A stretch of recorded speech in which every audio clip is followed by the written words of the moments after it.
Allez, salut à toutes et à tous, ravi de vous retrouver. Aujourd'hui, on va faire les émissions intraday et j'y réfléchissais un petit peu depuis un moment, changer un tout petit peu les structures de ces trucs-là pour que ce soit un petit peu moins brouillon et surtout en fait que ce soit moins long. Disons qu'on fera des émissions longues le lundi parce qu'il faut parler de beaucoup de choses, faire tous les scénarios swing et compagnie. Le suivi de ces scénarios, je les ferai plus dans les émissions du mardi et du jeudi. C'est-à-dire que là, on parlera absolument pas des scénarios swing, même s'il se passe des choses intéressantes. Ces trucs-là, je les traiterai donc dans le Discord, via les mises à jour, dans les analyses, les alertes swing, ou le canal analyse swing, bien entendu. Mais je les traiterai plus, voilà. C'est-à-dire mercredi et jeudi, on fera que de l'intraday, et en fait, on va traiter que du S&P 500. C'est-à-dire appliquer la stratégie que vous devez appliquer en intraday sur n'importe quel actif, et on le fera sur le S&P 500. Je pourrais en prendre un autre, hein, mais bon, sincèrement, voilà, on va prendre celui-là. Euh, pas de raison spécifique, mais voilà. On parlera évidemment quand même un peu des cryptos, parce que je sais que pour la plupart d'entre vous, vous êtes là surtout pour ça et que vous voulez en bouffer à toutes les sauces tous les jours. Donc, je ferai au moins une intro crypto mardi et jeudi. Et direct, donc on passe derrière au S&P 500 en intraday. On ne parle pas de tout le reste pour éviter de perdre notre temps. Donc, Bitcoin, alors je sais, hier en soir, en fin de soirée, j'ai regardé, ça m'a un peu surpris cette reprise rapide. On était par là quasiment toute la journée, puis d'un coup, hop, oh, on a mis un petit coup de rein, histoire de revenir clôturer dans la partie supérieure de la bougie. Ça reste une inside bar, c'est-à-dire que malgré la grosse bougie d'impulsion haussière, il n'y a pas de suivi le jour suivant. Ça montre qu'il y a quand même un soutien, d'accord, mais ce n'est pas suivi, c'est-à-dire qu'on ne casse pas le plus haut de cette bougie, alors que normalement, ce genre de truc-là, c'est une porte ouverte, quoi. Ça veut dire, bon allez, on y va, on enfonce le plus haut, c'est easy, on y passera comme dans du beurre. Eh ben non.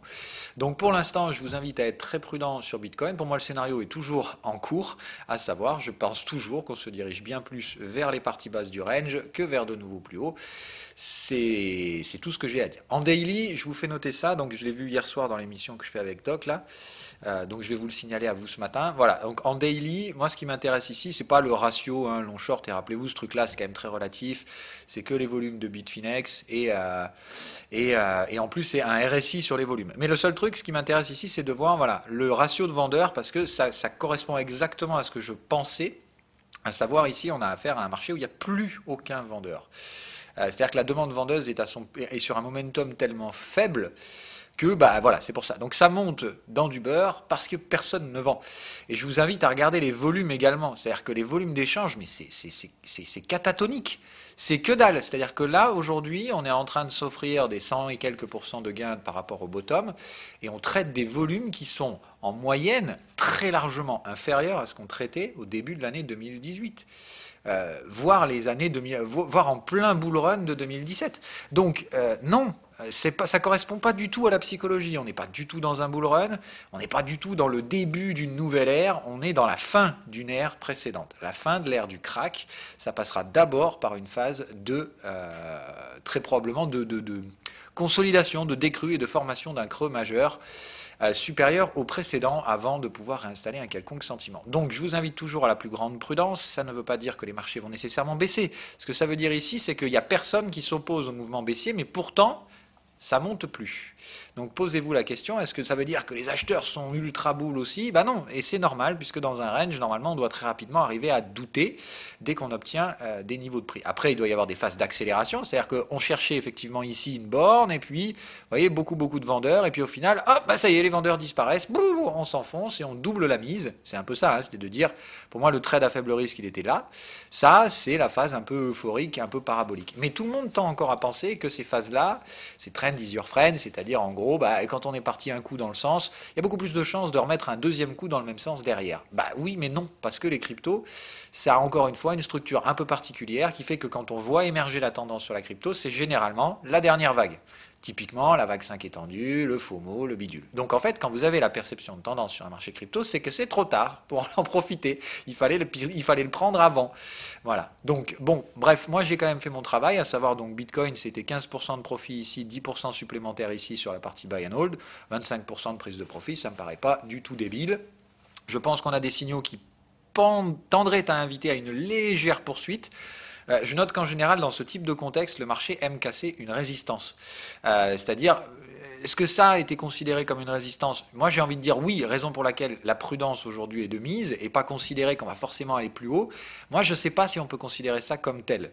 Par contre, je dirais ça, c'en est forcément une. Donc, si vous faites des swings sur ces trucs-là, je vous invite à noter simplement ce niveau, donc 8005, et dire il est fort probable dans ce cas-là que si c'est ça le niveau qu'on veut déborder pour la psychologie, qu'on aille déborder rapidement sous les 8005. On ne tiendra probablement pas des clôtures daily au-dessus de ce truc-là, mais aller casser le niveau pour marquer les esprits, dire ça y est, on repasse au-dessus des niveaux de juillet 2018. En gros, on revient trader des niveaux comparables au 11 mai 2018. Voilà. C'est plutôt de dire ça, mais revenir les trader, les tenir ces niveaux-là, je pense sincèrement très peu probable. Ok ? À court terme, pour moi, c'est toujours l'indécision dans cette phase-là, à savoir soit effectivement le bull run est fini et c'était ça le retour de volatilité, le petit pullback ici qui est quand même revenu chercher quasiment le contexte. Hein. Alors c'était pas cataclysmique, mais ici on est pratiquement revenu chercher le contexte dans un schéma d'arrachage haussier hein, en horaire. Donc en fait, c'est ici qu'on commence à être irrationnel. On voit bien la phase de bulle qui se met en place, le canal de tendance qui s'étrique, et puis là, voilà, regardez, si je supprime les prix, pour moi, d'un point de vue visuel, c'est là qu'il y a le départ de la bulle, c'est là qu'il y a la phase complètement débilos, on voit bien, ça arrache tout, mais il y a ça, et ça, il ne faut pas l'oublier, c'est-à-dire que ça se voit.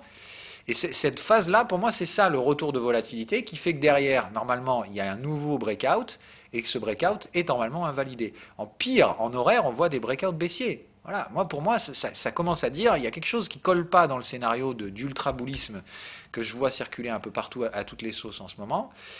C'est qu'en horaire, en tout cas, ça colle pas avec un schéma de bulle. Ce genre de reprise baissière, ça va pas. C'est pas ça qu'on recherche dans ce genre de marché. Donc, j'ai envie de dire ici, c'est probablement déjà fini sur la phase de bulle horaire. Maintenant, attention, en 4 heures, c'est là où ça m'inquiète un peu plus, il y a un peu plus de place disponible. C'est-à-dire qu'ici, même chose, on voit bien le schéma de bulle qui se met en place, mais même chose ici. Regardez, ça doit vous marquer quand même. Ce genre de truc là, ça c'est pas. Alors attendez, je vais le refaire avec les marqueurs, je préfère. Voilà. Ce genre de choses là, c'est pas anodin ça. Ça devrait vous marquer ces trucs là. Voilà, on voit bien l'endroit où ça break. Là on a le breakout, là on a l'accélération complètement parabolique. On échoue sur une target. Échouer sur une target, ça doit vous parler quand même ça aussi encore une fois. Des signaux de range. Est-ce qu'on voit des signaux de range dans une bulle ? Ah non, non, non. Est-ce qu'il y aura une petite phase de hausse supplémentaire? Je pense que c'est possible. Je vous invite aussi à regarder la lecture cyclique de ce marché. C'est-à-dire que la dernière fois qu'on a complété un cycle vendeur, c'était ici, c'est-à-dire fin avril. Là, on s'est quand même tapé, du coup, ça fait quasiment 2 mois qu'on est sur du bull run, c'est-à-dire qu'il n'y a plus de cycle vendeur. Bon, ça va revenir, hein, c'est-à-dire ça se refait normalement en 2 vagues, c'est-à-dire un premier cycle qui va se compléter à la vente, une phase de consolidation en 2 cycles. Donc moi, ce que j'entends encore une fois dans ce type de marché, c'est plutôt une stabilisation, soit ici, soit, je vous dis, on déborde les 8005 pour l'aspect psychologique, on complète un premier cycle vendeur, tout le monde ici va penser que c'est bull run et ce ne sera pas bull run, et ici on va créer donc une consolidation beaucoup plus longue. Moi, c'est plutôt ce schéma-là que je vous dis. Et tout juin, juillet, une lente décrue, 61% de retracement, enfin entre 50 et 70 et 76, selon les marchés, comme on a vu, et ensuite éventuellement la formation donc, de ce fameux creux majeur. D'accord? Donc ça, c'était pour revenir un peu rapidement sur les scénarios swing, parce que j'ai vu que certains les avaient un peu mal compris. Donc je voulais remettre les choses à plat. Allez, maintenant on part en intraday, donc on efface un peu toutes ces convictions crypto et tout ça. Hein. Donc là, on refait application de la stratégie en intraday, que vous pouvez appliquer sur n'importe quel actif, bien entendu.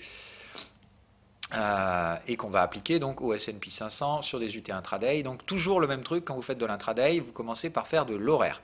L'horaire, c'est votre cadre, d'accord? On ne regarde pas au-dessus de l'horaire, ça ne sert à rien. En horaire, vous avez une vision assez large.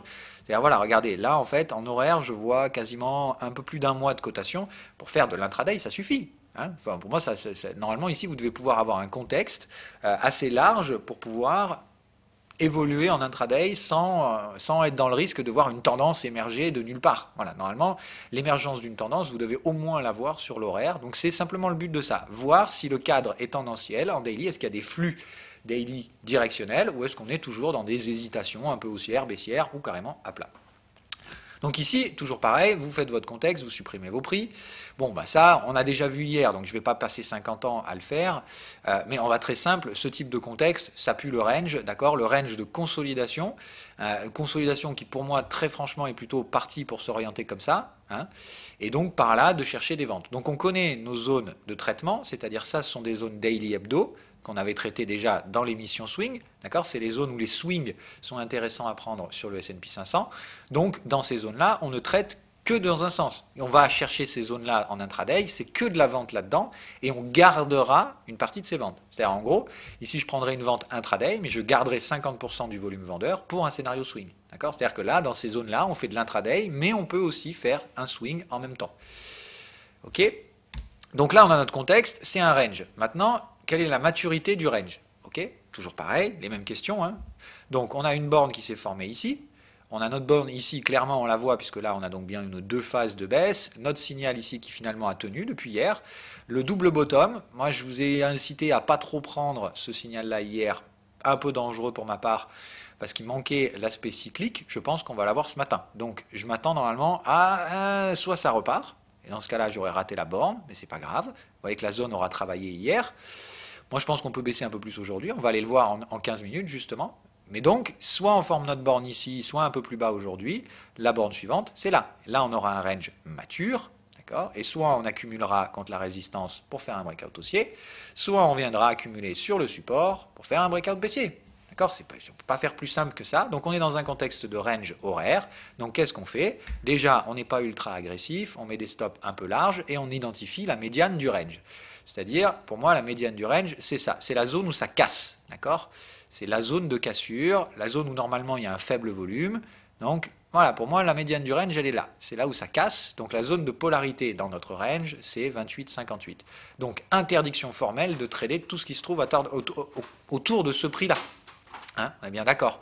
C'est donc de dire c'est intéressant d'acheter dans le bas de cette zone, de viser une sécurisation ici et de prendre ses gains dans l'objectif opposé. Quand on achète, quand on vend, on fait l'inverse tout simplement. Okay.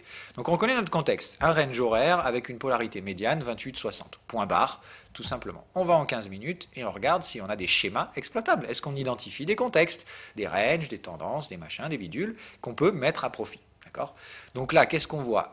L'achat d'hier, je vous ai dit, moi je le trouve un peu risqué à cause de sine wave, donc j'attendais un petit peu plus, voilà, mais il y avait tout ce qu'il fallait, hein, si vous vouliez le prendre. Je vous ai dit, ça se prend, par contre, ça se prend avec un stop plus large, parce qu'il n'y a pas sine wave. Regardez où était la sine wave à ce moment-là, on était déjà dans la partie supérieure. Donc, bon, c'était un petit excès, mais il y avait quand même une target, le triangle, une divergence, et tout ce qu'il fallait pour prendre. Il y avait un signal, maintenant il manquait la cyclicité, pour moi, pas suffisant donc pour jouer une entrée agressive, surtout que je ne suis pas très acheteur du marché US, donc me mettre à l'achat donc contre ma volonté swing, avec un signal de qualité moyenne, j'ai préféré passer mon tour. Voilà. D'ailleurs ce matin je vois que c'est une erreur, hein, parce que sincèrement si j'avais pris le trade hier, là ce matin vous pouviez le sécuriser sans problème, hein. Rappelez-vous comment ça fonctionne, vous arrivez ici, vous avez une alerte de range, à ce moment là vous mettez votre stop sur votre prix d'entrée et point barre, hein. Voilà. Donc là, soit ce matin, on va aller invalider ces signaux-là, c'est-à-dire aller juste un peu plus bas, venir chercher probablement sous les contextes. Donc vous notez ce matin, pour moi, la zone intéressante, elle se trouve en débordement des contextes, ici, un petit excès supplémentaire, là, bam, on vient taper cette zone, et là, ça devient intéressant. En achat à partir de 28-22, en intraday, et pour des reventes, on a bien vu que c'est beaucoup plus haut que ça. Donc, si j'ai raté le coche acheteur hier, est-ce que je vais m'amuser à jouer des achats dans la zone de polarité? C'est possible, ce sera des breakouts. Dans ce cas-là, j'irai identifier des contextes de type breakout. En 15 minutes, est-ce qu'on peut avoir un breakout ici? Éventuellement, mais ça va prendre du temps.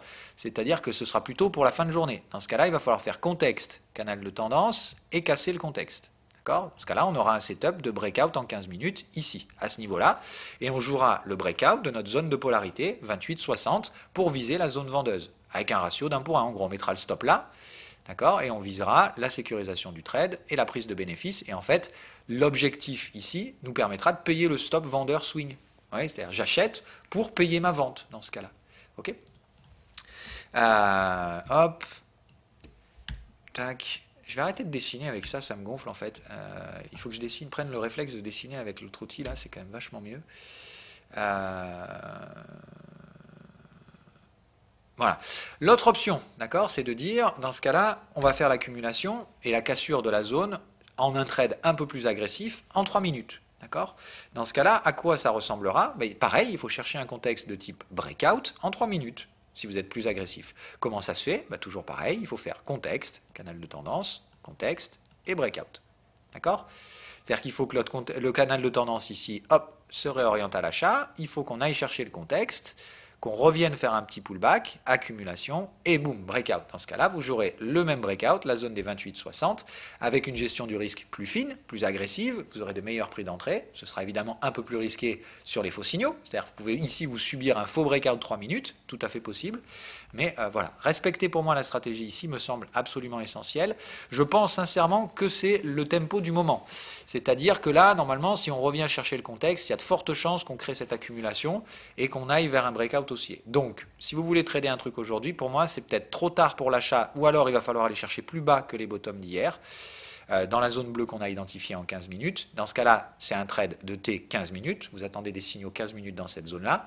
Sinon, vous essayez de jouer un breakout UT 3 minutes de la zone médiane du range, les zones des 28-60, et pour viser donc une gestion du risque typique breakout, des petites tailles de position, et vous ne visez pas plus que ça. Vous voyez que ce n'est pas compliqué en fait de construire un plan de trading intraday. Normalement, vous devez avoir une, deux ou trois choses à faire, pas plus que ça. Maintenant, on passe à l'étape finale. Comment on concrétise ça en utilisant la semi-automatisation? C'est-à-dire que c'est de l'intraday, je vais pas poireauter toute la journée à regarder des bougies 3 minutes. Hein, bien d'accord. Donc, qu'est-ce qu'on fait? Eh bien, on fout des alertes. Donc, comme on a dit, il y aurait 3 scénarios possibles.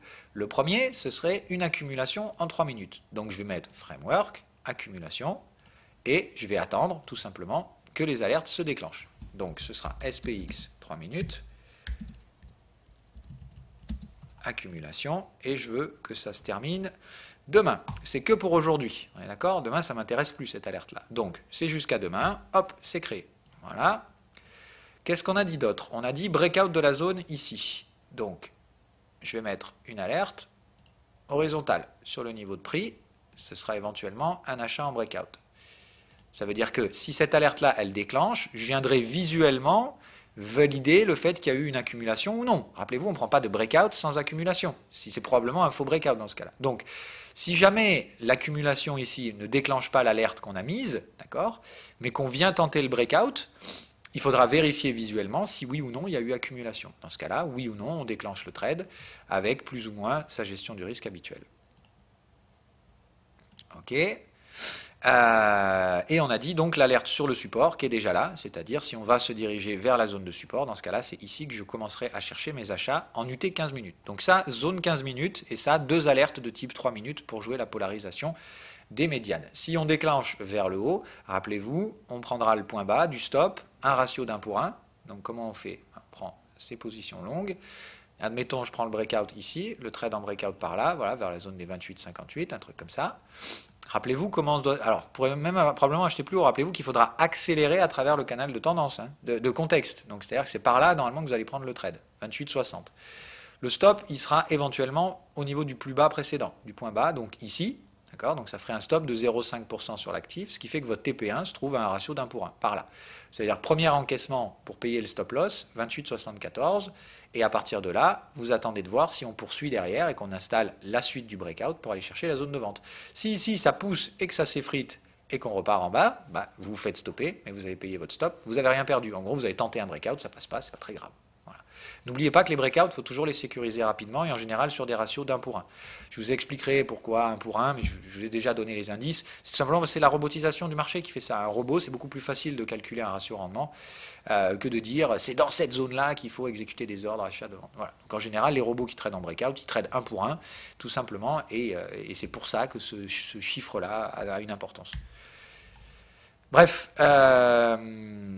nous y voilà. Donc, attendez. Pour l'instant, moi, je ne vois rien d'autre à faire si ce n'est mettre ses alertes pour cadrer son marché. Et puis, vous vous faites la malle. Vous allez regarder autre chose. Voilà.